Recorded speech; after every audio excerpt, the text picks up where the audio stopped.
दिल्ली में एसआईआर यानी विशेष गहन समीक्षा को लेकर सियासी माहौल गर्म हो चुका है। विपक्ष जहां इसे मतदाता सूची में छेड़छाड़ की कोशिश बता रहा है, वहीं भाजपा सांसद रविशंकर प्रसाद ने पलटवार करते हुए बड़ा सवाल खड़ा कर दिया। जब वोट देने का अधिकार सिर्फ भारत के नागरिक को है, तो इसकी जांच से किसी परेशानी क्यों हो रही है।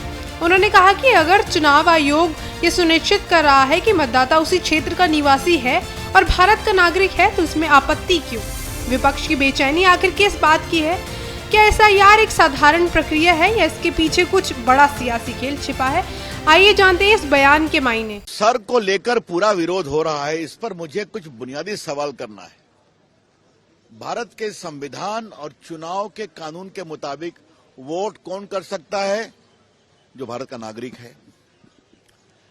तो इसकी अगर थोड़ी जांच होती है तो इसमें परेशानी क्या है। वोट कौन कर सकता है? जो अपने क्षेत्र में ऑर्डिनरली रेसिडेंट हो, रहता हो, तो वहां रह रहे हैं, नहीं रह रहे हैं, इसको देखने में क्या दिक्कत है।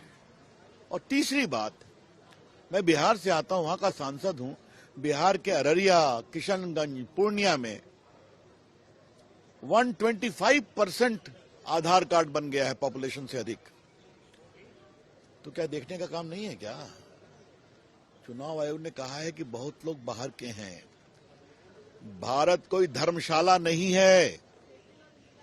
वही वोट देगा जो भारत का नागरिक है और अपने क्षेत्र में रहता है।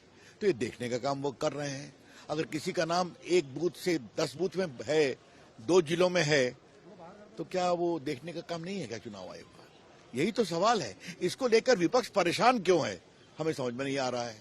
दूसरी बात, ये जब ड्राफ्ट होगा तो आपको अपील करने का अधिकार है कलेक्टर के यहाँ। वो अगर नहीं सुनेंगे तो आप जाइए चुनाव आयोग में मुख्य निर्वाची अधिकारी के यहाँ, तो इतने अपील का फोरम है। तो ये पहले ही हाय तौबा क्यों मची हुई है? हाय तौबा इसीलिए मची हुई है कि बांग्लादेश और घुसपैठियों की बिना पर जो राजनीति करते हैं वो घबरा